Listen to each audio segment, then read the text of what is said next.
Hi students, welcome to today's live IELTS class. My name is Adrian and I'm streaming to you from beautiful Budapest, capital city of Hungary here in Central Europe. I am Canadian, if you're wondering about my English accent. Hi Zahab, hi Raki, hi Tamonish, Aman, Raminder, Prashant, Raki. Nice to see many students in the class. Hello members, Michael Fan and Hina Arshad. Welcome everyone in this class.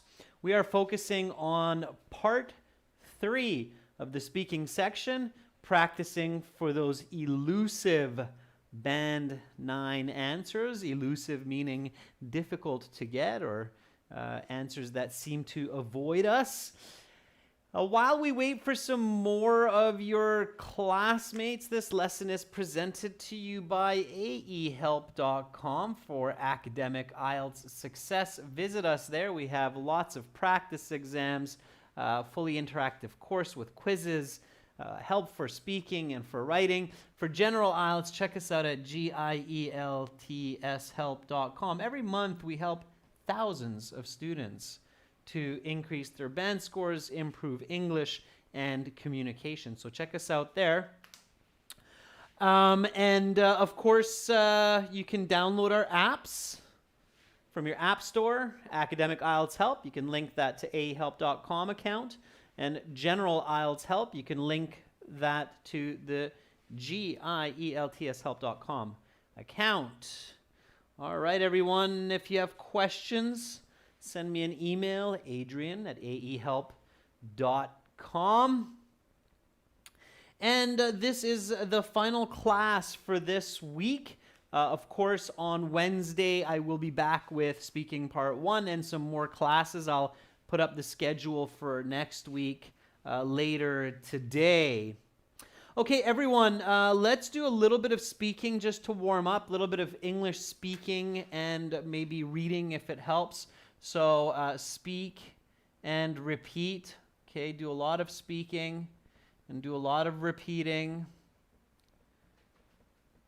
Build your fluency, build your pronunciation, copy my intonation, copy my enunciation. Okay.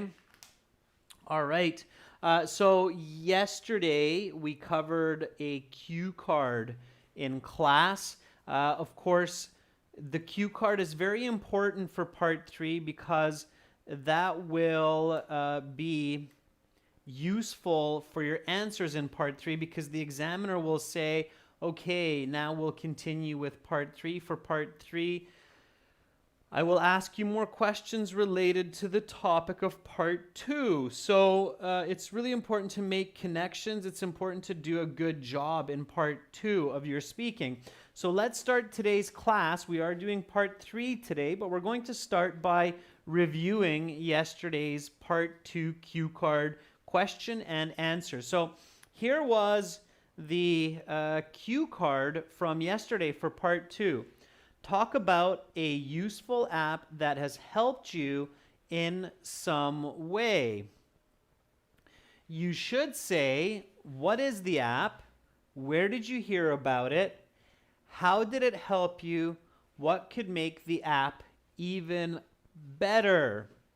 And then we did some great planning yesterday. We discussed how to come up with a good answer, how to build good structure and fluency, and then we gave this answer. So just speak and repeat, students. Just speak and repeat, okay? An app that has aided me several times over the past years and has immense utility in my life is Google Maps.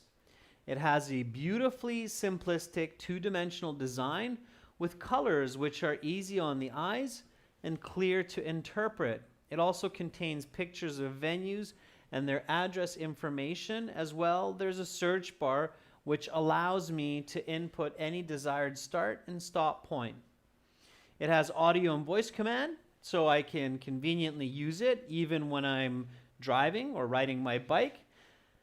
This is an app that was developed by Google in the early 2000s. It came pre-installed on every Android phone I've ever owned since its release.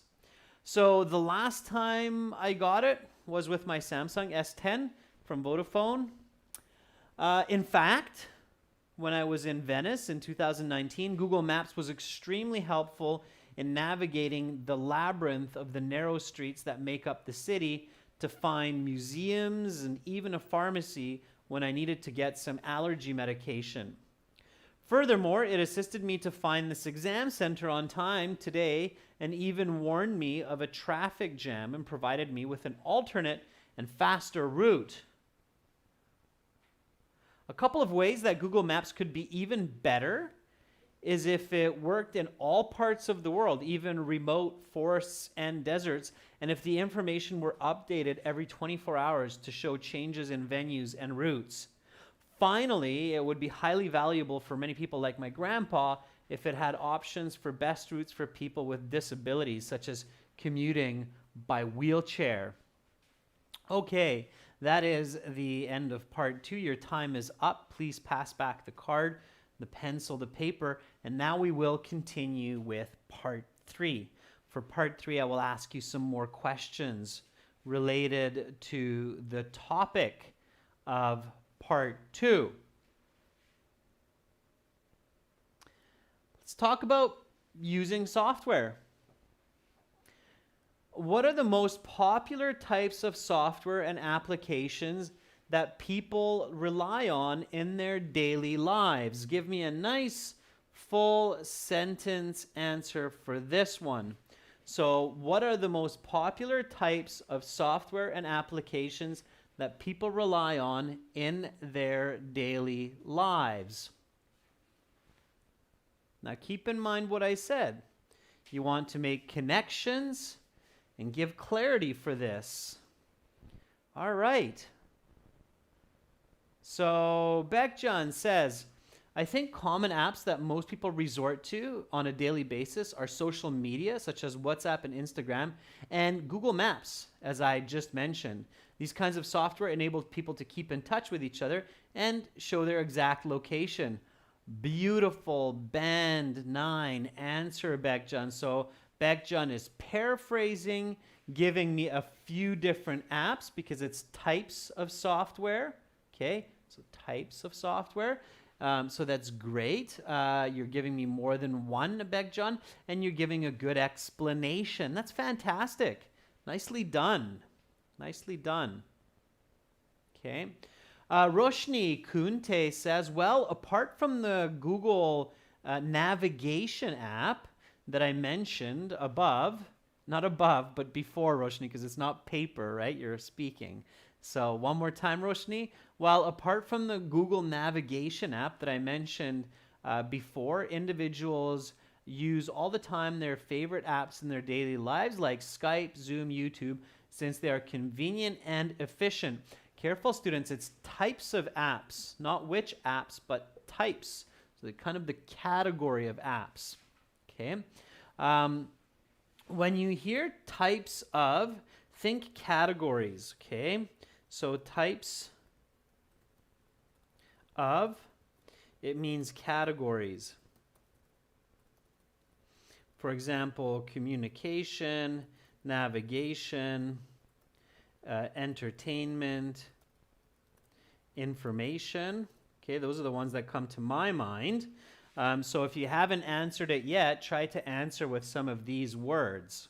Okay. All right. Hassan, our member for a while, Hassan says, I think the most popular software used by many people on a daily basis is Outlook. It's a very handy application and not only used by companies, but also for business correspondence. Okay, Hassan, again, that's just one app, right? You're talking about Outlook. Outlook is a type of communication software, mostly email, right? But give more, okay, because it's types. So watch your plural, okay? So watch the plural here, all right?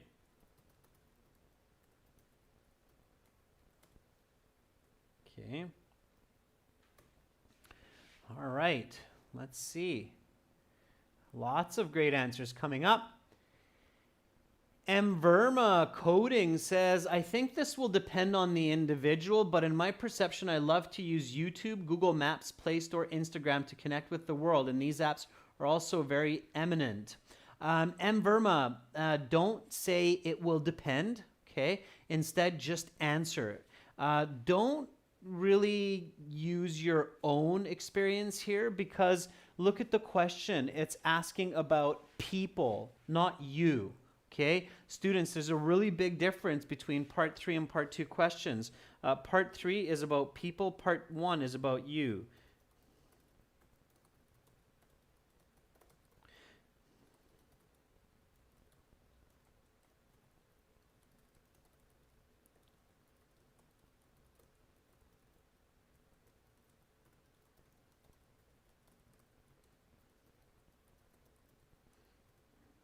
Okay, so answer individuals, all right? Your answers have to be specific. The better your answers, the higher your band score, okay? You don't have to use a lot of fancy vocabulary and idioms, but you have to be specific and accurate with your answers. That's the most important. So this would be my answer to this question. The types of apps that are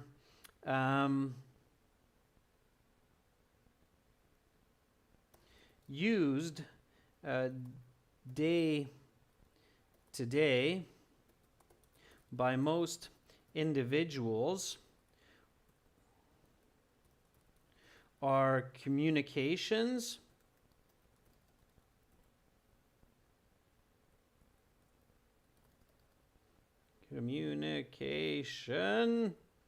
navigation,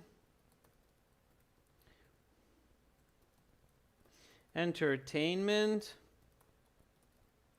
and information software like Skype, WhatsApp, Google Maps that I mentioned, YouTube, and Reddit.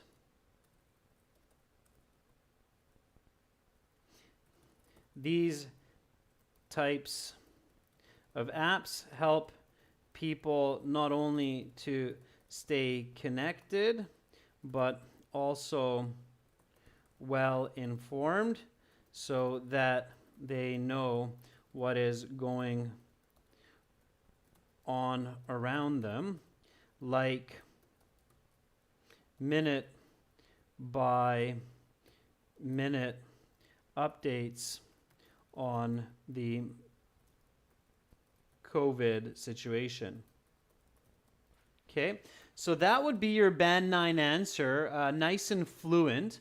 Repeat after me again, and I'll explain a little bit more why. So repeat, speak and repeat. What are the most popular types of software and applications that people rely on in their daily lives?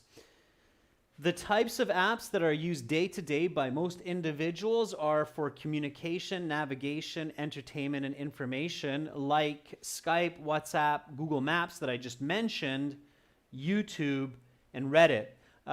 These types of apps help people not only stay connected, but also well informed so that they know what is going on around them, like minute by minute updates on the COVID situation. Okay. Answer, explanations, examples, they're all in here. I'm making a connection to my part 2 cue card response. That was what we started with. I'm not using I, me, my. This is just generally speaking about people. Okay. Which of these is not so important? So now comes the follow-up question. Which of these is not so important? Okay. Give me a nice full sentence answer for this one.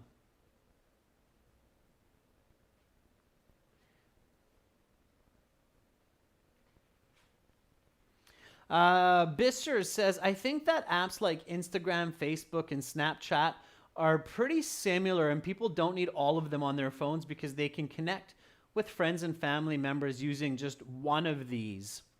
Okay, so you're saying that some of these apps are redundant. All right, that works, Bisser. Sure, I'll take that answer.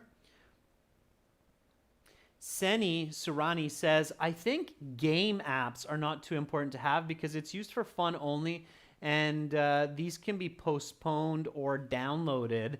Right, Seni, that's what I would have guessed too. So if I'm thinking logically, probably certain entertainment apps, especially game apps, they're a lot of fun. They're good to relieve stress, but at the end of the day, they're probably the least important of all of these apps in our day-to-day life. In fact, sometimes they're just a distraction from what we need to do, right? Peya Basak says, actually, it's difficult to answer which one of these is not important since I find all of them equally useful for me. I use Google mostly for academic purposes like preparing my assignments and so on. Peya, you start okay, but you need to finish strong. You still need to tell me which one you think is not useful. Okay, you're still not giving me a clear answer, Peya. Okay. Hassan says, certainly entertainment apps are not so important, particularly like doll games such as Snakes and Candy Crush. However, people find these games interesting because they want to kill time. Very good, Hassan. That would be a nice high-level answer. Yeah, gaming apps. Okay, think about it, right? We all have gaming apps, but we all know that although they're fun, they're not necessarily a game changer. No pun intended. Taral is my love says, although all of them have their own merit for humans, I think Zoom is not very important because there's another very useful app called Microsoft Teams, which has a lot more function. Okay, Taral, I'm sure Microsoft is loving you right now, but that's a good answer. Okay, so it doesn't have to be games. It just has to be a sensible answer.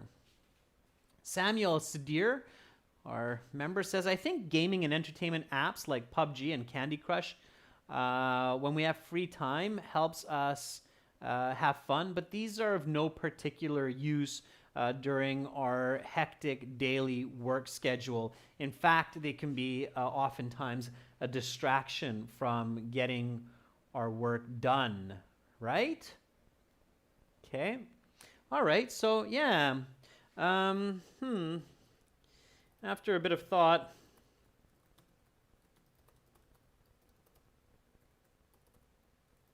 I would say that gaming apps are the least valuable to have, especially on a phone, even though they can be a release from the daily grind. I find that they are often a distraction from other responsibilities like work, school, and family. Such games like Candy Crush,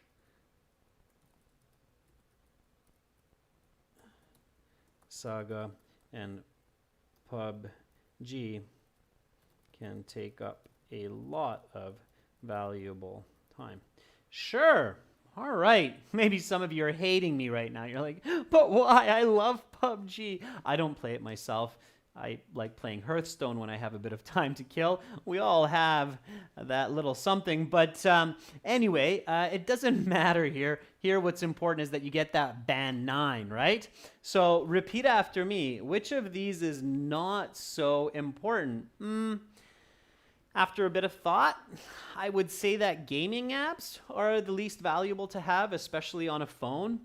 Even though they can be a release from the daily grind, I find that they are often a distraction from other responsibilities like work, school, and family. Such games like Candy Crush, Saga, and PUBG can take up a lot of valuable time. Okay? All right. Yeah, that works. Notice the contrast, even though. All right. Notice the idiomatic language after a bit of thought. That's natural language.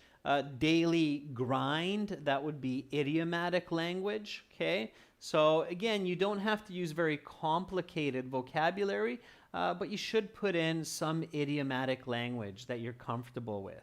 Okay. All right. Next question. Let's keep rolling along, students, and I'll keep giving you strategies as we do this. Continue to remember your part 2 answer, which of course was Google Maps. So, how do most people use software? Give me a nice full sentence for this one. How do most people use software? Okay. Ayana, that was a good answer, by the way, with the pre-installed apps. Okay, a little bit late, but it was a good answer. Amanjot Kaur says, well, different people use different software in different ways, like WhatsApp. Students use YouTube to study and for entertainment, but many people use it in other ways, like watching the news. Okay, Amanjot, it's not bad. Again, students work on giving specific answers, so don't give these wishy-washy answers. Everybody knows what wishy-washy means. Another way we say it is loosey-goosey. Okay, it kind of means like there's no clear purpose or direction to the answer. Even if that might be true, that different people use apps in different ways, instead of saying that, Amanjot, explain how different people use apps in different ways. And you do a little bit of that, but I'd like to see even more of that. Okay, I'll show you what I mean in a bit here. All right, Tenzin says, well, these days, due to advancements in technology, most people are using apps on their smartphones in a variety of ways. Okay. How do most people use software? That can mean a couple of things, right? That can mean technically how do people use software, and it can also mean for what purpose, okay? So think about both here, all right? That was a little bit of a tricky part of this question. If you just answer one, it's okay, but if you catch both, it's good. So this could mean the technical way of using the software, as well as the purpose of the software. Okay, notice how different people are interpreting this in different ways. That's because it could be both. All right. Shido Jidin says, well, recently, especially during the lockdown, people are using their phones for entertainment as well as communication purposes, but there are some exceptions, like students using it for studying. Yeah, so Shido Jidin, you looked at the purpose, right, instead of the technical way. All right. Samuel says, well, people use entertaining apps like YouTube and Netflix to watch a series such as Friends to pass the time, and sometimes learn educational and scientific information like from BBC documentaries. Okay, Samuel, I made a few corrections in real time. Pay attention to that. Okay. Alex Joseph says, although most commonly people don't know about software, there are pre-installed on mobiles. Chatting and gaming applications are used often. Furthermore, there's software developed by IT companies. I'm not sure where you're going with that last sentence, Alex. Make sure to stay on topic. Zaid Nawafa says, there are a big part of app users who utilize their own apps in their daily life, buying and even passing time. Nowadays, they are an immense number of apps that can reduce the desired effort of costs. Zaid, I'm a little bit lost at the end of yours as well. So clarity is important, students. So most people use software or computer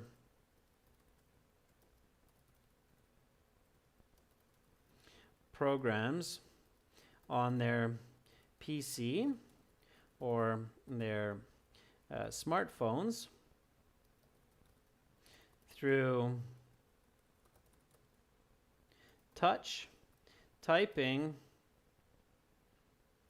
and voice command.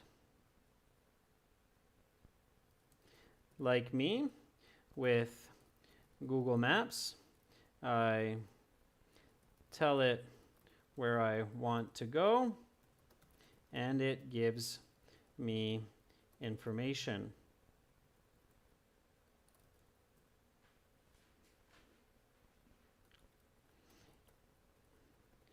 Through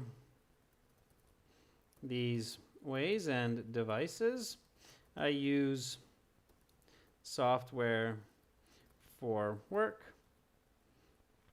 study, and entertainment, as do most other people.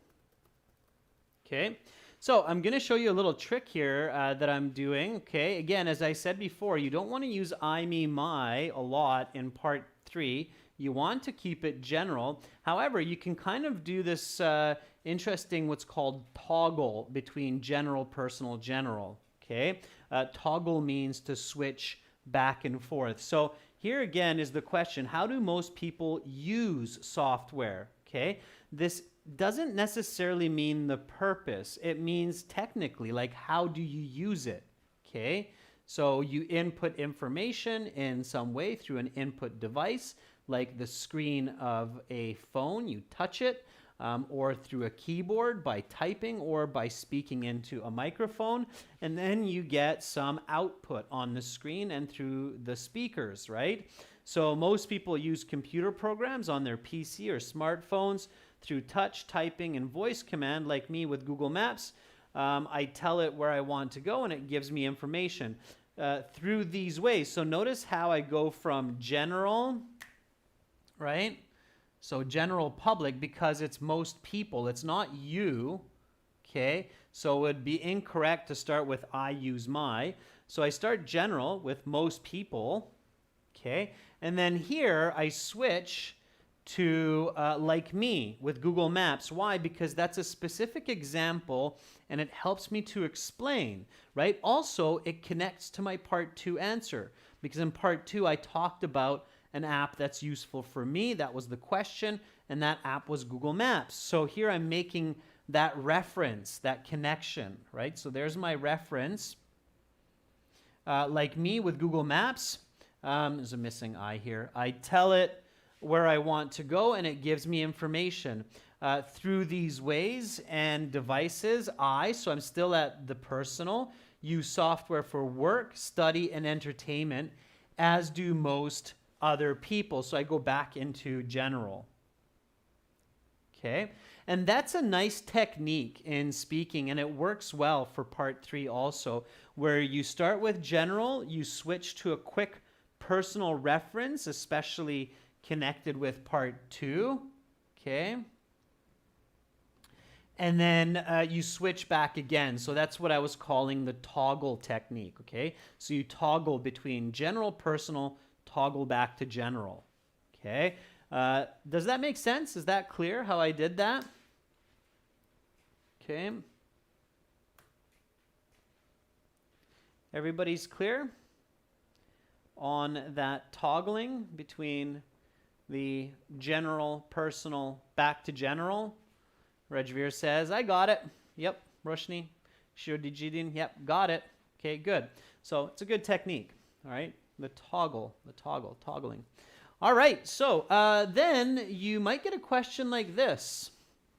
Can you elaborate? That's a very popular follow-up question, which means can you give more details or can you give more explanations? And you should always provide some more information, another perspective. When you get this kind of a question, can you elaborate? So go ahead, students, elaborate for me on this, how most people use software. Okay? All right. Beckjohn says, yeah, sure. Like when I first used my Google Maps, I didn't know how to calculate the time and the length of the road, but thanks to the guides on the app, I'm able to know exactly the amount of time in advance and reach my destination on time. Like yesterday, Google Maps showed me that it takes 10 minutes to get to a nearby shop, and it took exactly that amount of time. Okay, yeah, so you went into a specific example, Beckjohn, and that's good. Okay, so their personal example or a general one is okay. When you hear this, can you elaborate? It's okay to go into a personal example. Just make sure you don't go off topic. Okay, make sure to stay on top. Really specifically stay on topic. All right? If you can, of course, practice giving third-person examples as well. All right? So, Alex says, and as I mentioned earlier, the ever-increasing technology and globalization has made life easy with these popular software like Facebook, Google Maps. Not only do these gadgets help to study, but they also help to stay connected.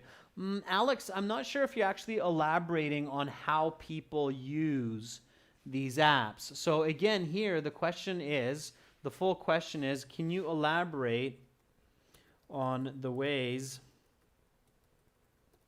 that people use these apps? Okay, so again, don't just think of the way, but think of the technical.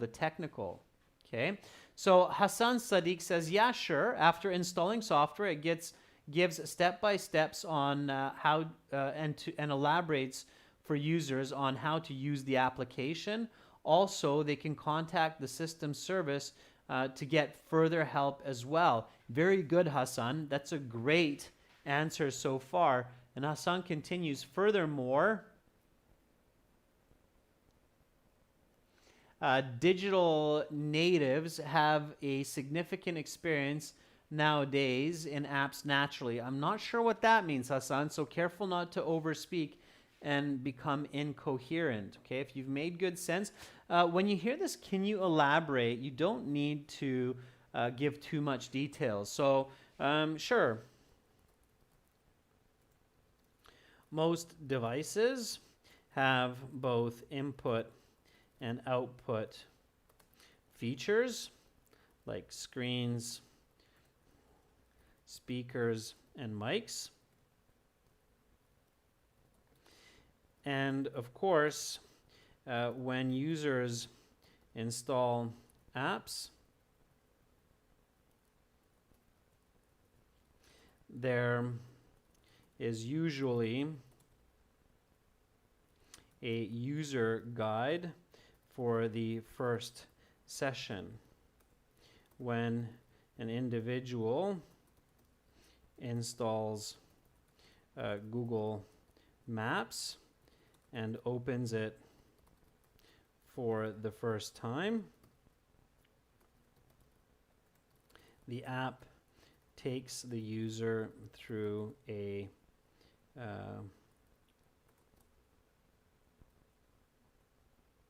let's make that simpler. The app gives a walkthrough that describes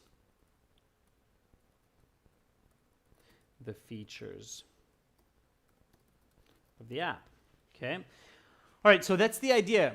All right, so again, this is, can you elaborate on the ways that people use these apps? So sure, most devices have both input and output features like screens, speakers, and mics. And of course, when users install the apps, there's usually a user guide for the first session. When an individual installs Google Maps, they open it for the first time. The app gives them a walkthrough that describes the features of the app, and then they're able to use the functions that it's designed for. Okay? All right. Here we go. Next question.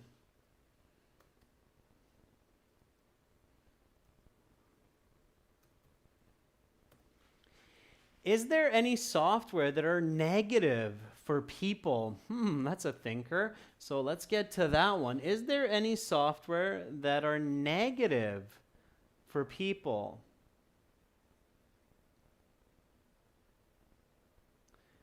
All right, Seni Surani says, the apps which are created for bothering Common society that are considered as negative apps. The society and the government have arranged regulations to be obeyed by people. Seni, I'm not sure what kinds of software you're talking about. Rifa says, yes, of course, there are many apps which are not good for people, but obviously it depends on the user. Think about it, students. When there's a question like this, it's a good idea to buy time so you can come up with a good answer, okay? Good answers matter on the speaking section, especially in part 3. So I want to give you a hint here. Answers matter a lot, especially in part 3. So it's not a good idea to try to answer as quickly as possible. Don't be afraid to lose your score on fluency. Because students who try to speak too fast, too quickly for every question usually don't do as well as students who take a little bit of time to think about some of these answers. So think before you speak. I'm not the one saying this. It's an ancient and wise saying. I'm sure you've heard many people say this, maybe even your parents. Think before you speak. So buy some time. Okay, there's a very clear answer for this one, and I'm wondering if any of you are recognizing this. I'm sure some of you will. Okay, so buy some time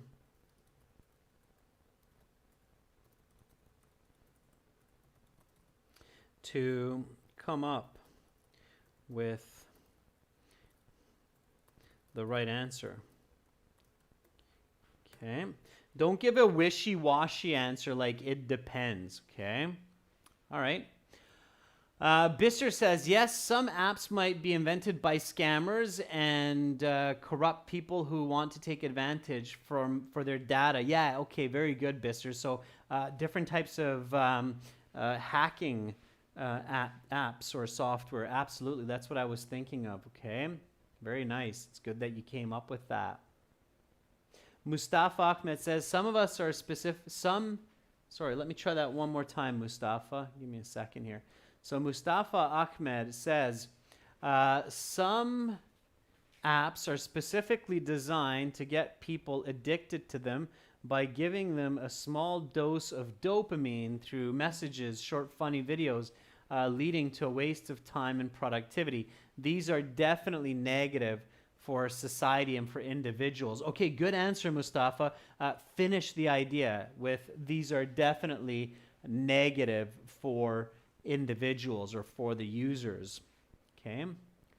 Lambda Discover says, of course, first of all, a person needs to register and get membership to start using it and introducing their initial and final destination. I'm not sure, Lambda, how that connects to this question. Mushkan Nisha says, yes, there are some apps which influence people negatively, like Blue Whale game apps, in which people take risks. And I think TikTok also has negative effects on children. Okay. Yeah, Maksud, I will put this part 2 and part 3 on the community board later for sure. Okay. Raminder Singh says there are several software that have negative impacts on the lives of people. For example, gaming software, which addicts many people and results in a wastage of time. These also have adverse effects on health because people don't exercise, right? Raminder, very good. So, yeah.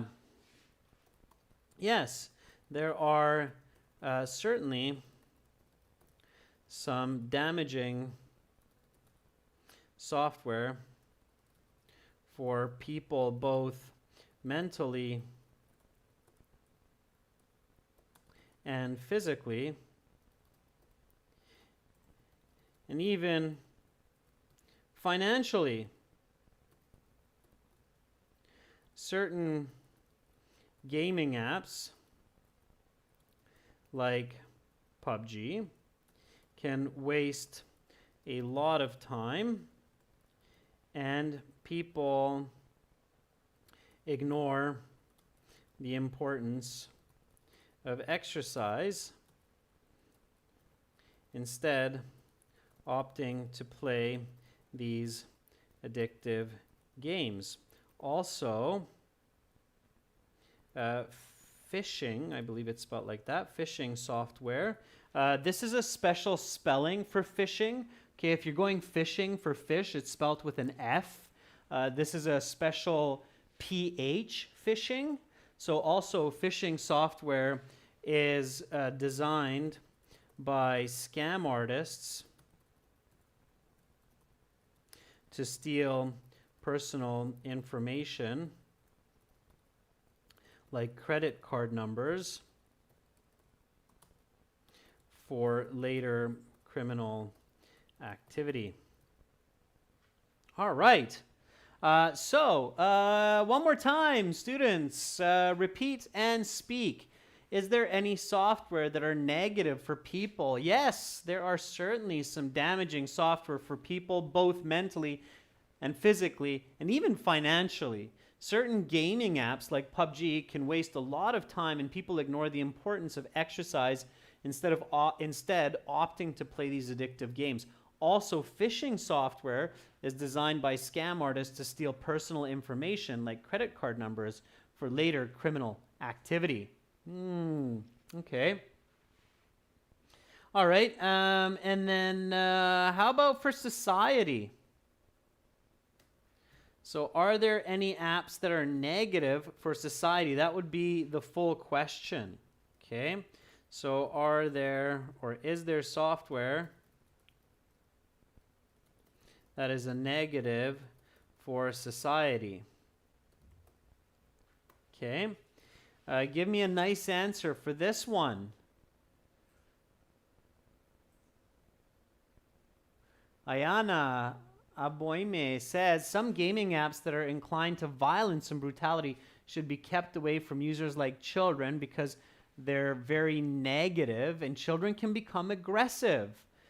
These in turn would also have a bad impact on society, as children could grow up to be delinquent, meaning they create criminal activity. Good, Ayana. I added some information there, and I see that you're adding some as well, and that's good. Okay, so because it might have a negative effect on their development, their attitude, and personality. Ayana, use affirmative language. Okay, instead of saying might have, use affirmative language, it will have. Okay, that's a little tip, students, to make your speaking better. Okay, so in most cases, you should use affirmative language instead of modal language. So in most cases, use affirmative language instead of modal language to deliver clear and strong information. This will get you a better band score. Okay.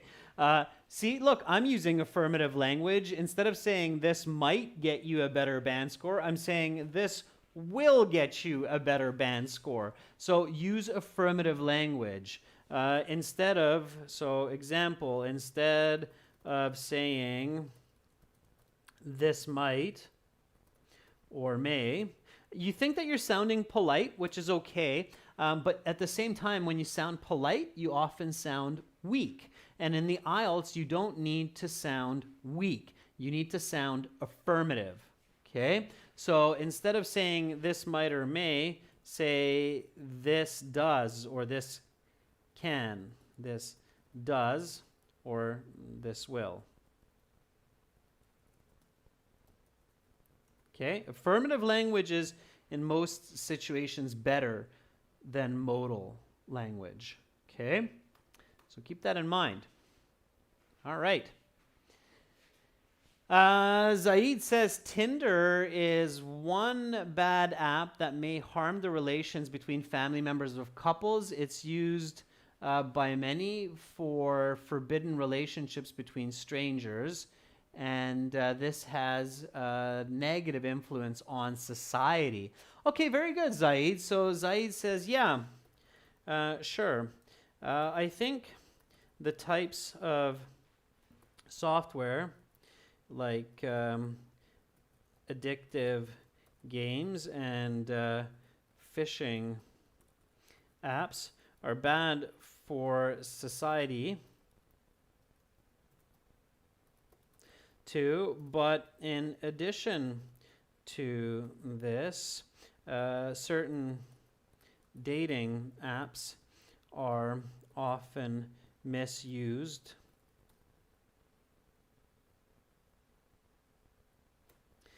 such as Tinder to engage in adultery that leads to the breakdown of families. And as people know, families are the foundations of society. Okay, very good. Thank you for that, Zaid. So I took your idea and I elaborated on that a little bit. Repeat after me, students. How about for society? Yeah, sure. I think the types of software like addictive games and phishing apps are bad for society too, but in addition to this, certain dating apps are often misused, such as Tinder, to engage in adultery that leads to the breakdown of families. And as people know, families are the foundations of society. Okay? Adultery is when people get into physical relationships outside of their legal marriage. Okay, that's adultery, all right? It's called adultery. Easy way to remember it is adult adultery. It's a criminal behavior as well, okay? All right, and then you'll have a follow-up like, can you elaborate? Okay, so can you elaborate? All right, elaborate. You should always be able to elaborate. So can you elaborate? I'm going to elaborate while you elaborate. So I can. Okay. What I mean is that certain apps create easy opportunities for users to engage in unethical behavior that results in various forms of injury, physical, mental, or financial,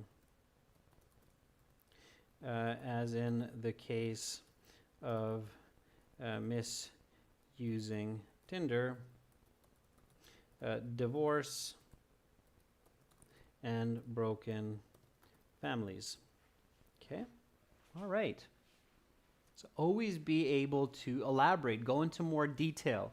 Okay? You have to practice that. That question's coming at you in part 3, so be ready for it. Paya says, certainly, my 5-year-old nephew got addicted to a new 3D war game, which resulted negatively on his psychology. After consulting a psychologist, he suggested us to keep him away from those violent games. Okay, Paya, that's good. Yeah. So you're elaborating by giving an example. Very good. Satisfying times. Always a pleasure to have you hop in on the class. Our former long-time member, Chabi. Chabi, you passed IELTS with some good marks, but you come back and visit us. I like it. It's great. It's very nice of you.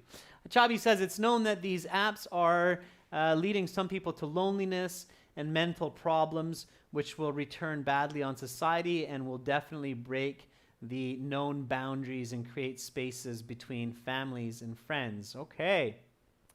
Good. Very nice, Chabi. All right.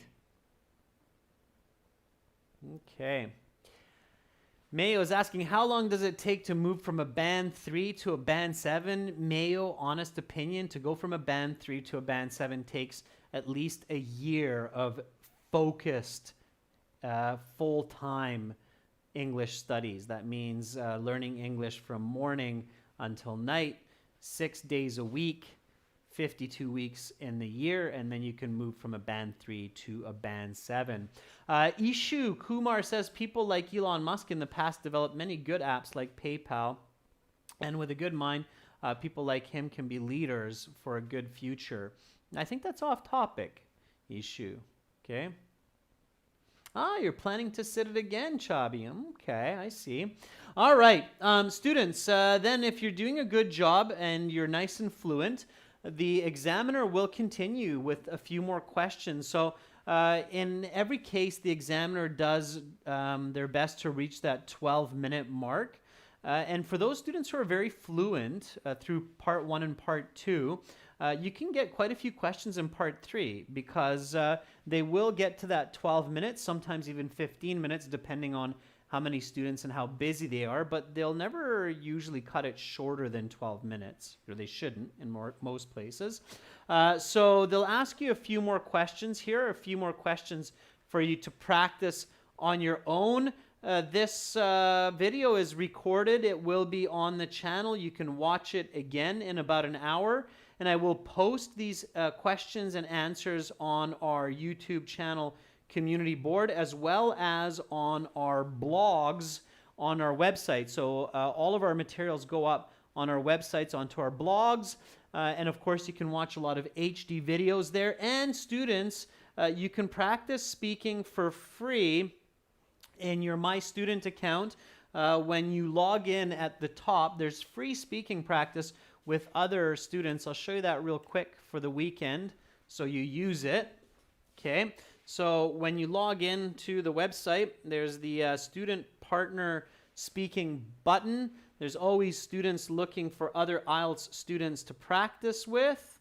And you'll probably, yeah, there you go. See, so right now you'll see these students are in the website looking for other IELTS students to speak with. There's Jean-Louis Sanchez, Abhishek, there's Mert, there's Zahab.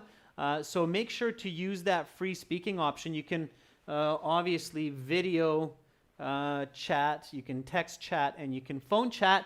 And there are some questions as well that you can use. We're going to be updating and adding more and more to this all the time. So again, that's in your My Student account in the general and academic version. Have a great weekend, everyone. Fantastic week behind us. Great studies, great answers, students.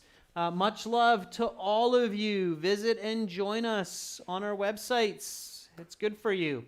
Bye for now. I'm Adrian, signing out from Budapest. Much love. Take care.